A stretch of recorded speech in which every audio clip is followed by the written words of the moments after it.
I'm only going to be there maybe 4, 5, 6 years. What does Dave say? So I look at the history, because again, numbers don't lie. So if you look at the history of real estate in the last 15 years, Yes. the slope is in one direction. It's moving up. And real estate in the last 50 years has only gone up one direction. And I think as an investor, as well as a homeowner, I think the most important thing you can look at is long term. If you're in it for a quick fix or a quick flip, you're really rolling the dice. So when you said, so I know what you mean. When you said the last 50 years has only gone up, what you mean is it's like a yo-yo on an escalator. It's gone up and down, but it's gone up and down upwards. Exactly. That's what you mean? Right. And so then therefore, your next comment, if you're in it for the short haul, you don't know if you're going to be on that little blip of down. Right. But in the long run, so what is long run? 5 years, 6 years, 7 years? I've heard, and I don't know if this is right or not, I've heard you don't even make, like after land transfer tax, and if you have insurance premiums and the amount of interest that goes on the mortgage and your property taxes and all that kind of stuff, if you give yourself historical increases in the value, that we're not even breaking even on our purchase until about year 4 or 5. Correct. Would that be? That's correct. You would concur with that? Totally. Okay. Totally. And so I would say long term is anywhere over 5 years. So as long as you're in it for 5, 6, 7, 8 years. So this is what you would tell your niece, that, hey, listen, Yeah. if you're 4 to 6, maybe not. But if you're going to be 5 and more. Right. And even if, my niece hypothetically was looking at something for 2 or 3 years, I still think real estate is one of the best investments you can make. We live in a city right now where, there's such a huge level of immigration coming in, and we live in such a great country. I think that real estate's always going to be a great investment. You can't lose as long as it's not a quick flip. If you're in it for 6 months to a year, you might get caught in that bubble. And if you get caught in that bubble, then maybe there will be a net loss. But I think, there's just so many options with real estate that I would absolutely say go for it. I know you love investing. Before the show, it was very surprising to me to hear, and I'm intrigued. Not that I think it's a bad thing, although I don't have it, and many other real estate brokers and investors don't have it. But you said you have RSPs, you have your TFSAs, you have and so as much as I know the volume of real estate that you do, the investing that you do, and yet you still have RSPs. So explain that to me. I don't see David as a guy that's kind of full diversified because you're doing so well in this niche. Right. So why the RSPs? A tax write-off. Oh, is that right? Is that right? You max out. So when you say RSPs, you're maxing the most that you can do. But then what are you putting in it? Because even at that, like I put in, I don't know, $70K years ago because my good buddy financial advisor, who didn't own real estate, so I don't know why he's called a financial advisor, but he told me to put in $70K. When it turned into $40K, Yes. I said, give me my money back. I took it out, put it in real estate, made it all back plus. Right. So even though you save on taxes, I know you could take that money and put it in real estate and make more than the savings on the taxes. I can, but again, it's all about diversification. So Okay. I believe in not laying all the eggs in one basket. So I do invest in RSPs. It is predominantly for a tax write-off, a little bit of a break. However, I believe in also the system. I believe in RSPs. I don't invest heavily. It makes up a very small portion of my investment portfolio, but it's there. Okay. Yeah. No, very interesting. I never would have thought, but you're a wise man, and I think it's we've got to all be able to sleep at night. Sure. Right. And so if everything is in one basket, I mean, when people ask me, Rav, all your stuff's in one basket, I say, no, it's not. I've got a townhouse, a semi, you know what I mean? But yes, it's all in real estate. It's all in real estate. Now, actually, it's all in real estate development, which we talked about before the show, Yes. which is very exciting, and it's in 4 different projects in real estate development. Very No exciting. buys and holds. But I think the most important thing that I want you, the viewers at home, to hear is that whatever you do and whatever you invest in, you've got to be able to sleep at night. There's a big difference between financial freedom and financial peace. And the latter of the two is what we should strive for, right? I mean, 100%. there's, in my opinion, a life after this one. And we just got to make sure that we are dotting our I's, crossing our T's in this life, not getting in debt, not over leveraging. What would, now, Daddy Dave say to our 7-year-old son as he's growing up in terms of debt and leverage? You know, there's a lot of investors, which we'll move into that topic, that, you know, say it's okay, pull out all your money, money's cheap, invest it. I can't argue with them if that's what they want to do. Then there's others that have more of a paternal or maternal, you know, demeanor that say, why would you do that? And if you are going to do that, make sure you've got at least 40-50% still in your property. Don't over leverage. What is your wise words as you're growing up in this business now for a while? What would you say? Somewhere in the middle. So I think that there's merit to leveraging your assets. At the same point, you don't want to live house poor.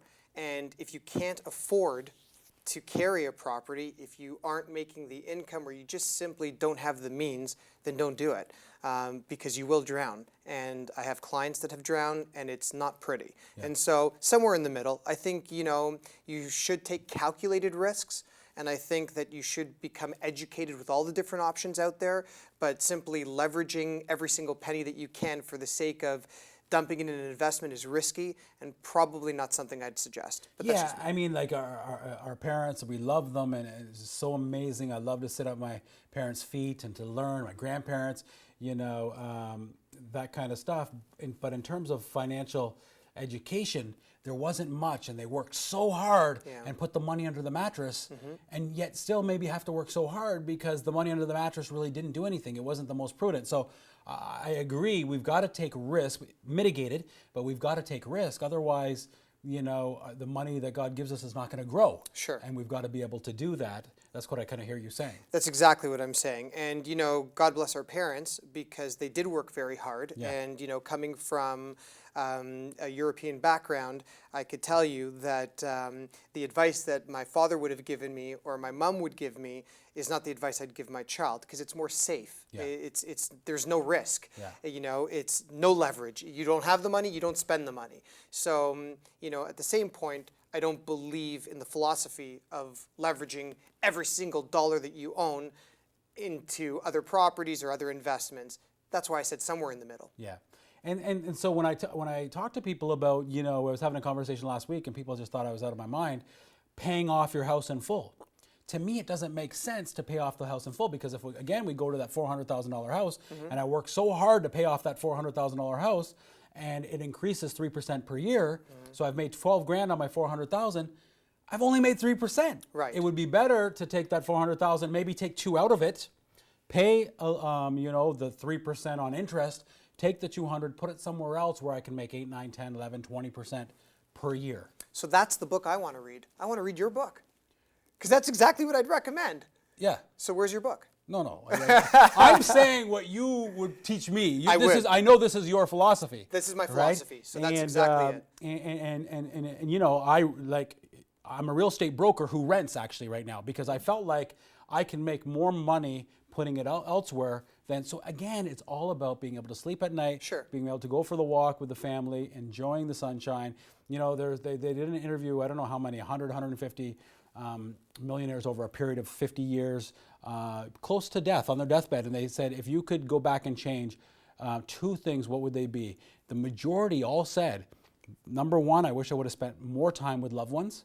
Number 2, I wish I would have taken more mitigated risk. You know, and so, no, yeah, it's interesting, right? I wish we would have done even more because sometimes we just play it too safe, but it's okay to have, David, it's okay to have RSPs so long as it helps you sleep better at night. Helps me sleep. Yes. Let's move into the investing world. Sure. Thoughts on it? So the market is good. We were talking kind of principal residence. What about investing in the GTA? I mean, you know, are we still going to make our money? I think obviously the philosophy is still the same, longer, maybe even longer than 5 years if we're going to buy and hold. There's different types of investments. Right. Where does somebody who's watching today, where do they start? You know, I had Scott McGilvery on the show. He would say the easiest one, the no-brainer, is you go buy a condo. There's no, you know, yes, you pay maintenance fees, but there's nothing else to do. Put down, you know, 25, 30% and Bob's your uncle kind of thing. What would you say? You kind of more European background, maybe don't like the condos for investments. Nothing wrong with getting a property manager or yourself cutting the lawn or shoveling the driveway. Right. What does David like to recommend to somebody who's kind of a virgin investor? Yeah, and I guess that virgin investor, it would depend on what their philosophy and what their goals are. And so my suggestion would be based on that. So, I mean, it's a blanket answer would be, yeah, I'd kind of agree with Scott and do the condo thing. Yeah, I would. Personally, it's something that I've done. I don't think it's the only part of the portfolio that you should have. I think one of the best things to do is to purchase like a rental property with an income producing basement that you can lease out and lease out the main floor. And I think if you could find a property like that, that's a great investment, probably better than a condo, but it requires more equity. Yeah. And so usually. And Yeah, so, I agree. You know, if you can get 2 rents for 1 furnace, Sure. then obviously you're making more money. Now, Toronto allows it. I don't know. I don't think York and Peel have yet, passed. I mean, you have to have one that's older, grandfathered in. Is that correct, or have yes. they changed? No, there's certain municipalities that have certain rules and policies, and it's best to check with the city and the municipality to determine which one's which. But the city of Toronto has pockets that you can definitely invest in and make a great living off of. And get enough, make some cash flow, a little bit of gravy money. For sure. Pay down the mortgage, all that kind of good stuff. I think obviously there's always, very few people are doing it because there's a fear factor, because people hear what they, tenant nightmares and all this kind of stuff. In your opinion, it's of mine, but I don't want to minimize it. It really is a piece of cake, right? If you have the right people helping you, if people are watching and they want to call you in the morning, and you can walk someone through it where it really is a breeze. Or, no, Rav, you shouldn't minimize it. There is a lot of turbulence. What are your thoughts? And it's okay to. Yeah. No, I'll tell you from experience and just my personal opinion. There is risk, and not everybody's cut out to be a landlord. And in our city, tenants do hold the ball in court. I mean, they have huge leeway is given to tenants. And so, it really depends. It really depends upon the property, the person, the investment, due diligence. You have to be cautious. You have to be careful. But yeah, you said it, the key word was the right people. If you have the right people and the right support, and you've got the right quote unquote team on your side, then yeah, it can be easy. But there's always that level of risk. But that's all about, mitigating your risk. Sure. And who is that team? Realtor, lawyer, mortgage specialist? Mortgage specialist, not so much. Yes, mortgage, realtor, lawyer, home inspector, and just familiarizing yourself with the Residential Tenancies Act. I think if you know what you're getting into and you can make a conscious decision, a conscious investment, then you're minimizing the risk. And look at the history of the neighborhood. There's a bunch of factors that you got to cross your T's and dot your I's with, but yeah, you can definitely make a good income off rental properties in the city. Is it better that team all know each other? Is that optimum? Sure. That the realtor regularly works with a mortgage specialist, Sure. this lawyer, because there's a lot of things in play that they're quick phone calls, quick emails, as opposed to the formalities of, hey, it's past working hours, you can't get a hold of this guy, I don't know him, Sure. that kind of thing? Sure. It's always best, and I recommend this to my clients, it's always best to work with people that you're familiar with. And if your clients trust you, then they'll trust who you work with. And the last person you're ever going to want to let down is your client, because your client is your bread and butter, and they're your livelihood. So again, it's a performance-oriented industry. You don't perform, you don't get paid, and reputation in this business is everything. Yeah. I really like my realtor, per se, let's say, and he helped me buy my principal residence. Now I want an investment property.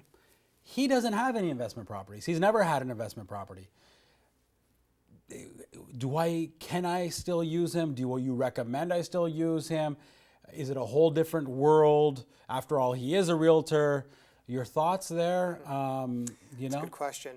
I certainly wouldn't recommend that you don't work with a realtor that you like and you trust. If you've established a relationship with that person and you're getting advice from them and they don't have the means or they haven't had the opportunity to invest in secondary income producing properties.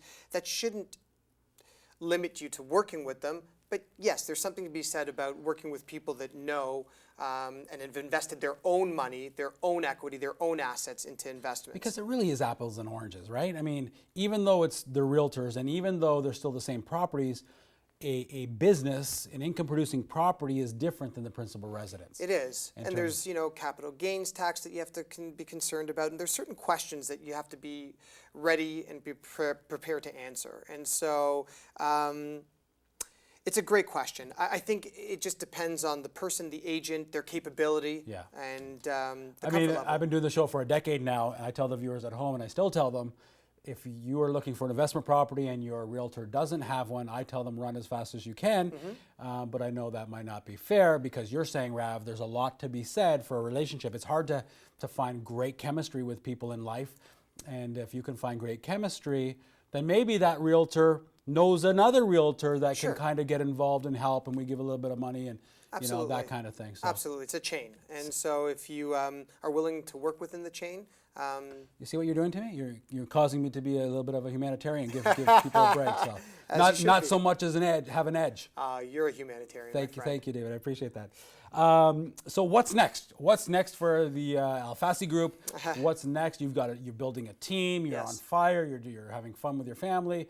Kind of what's the new? I'm seeing that a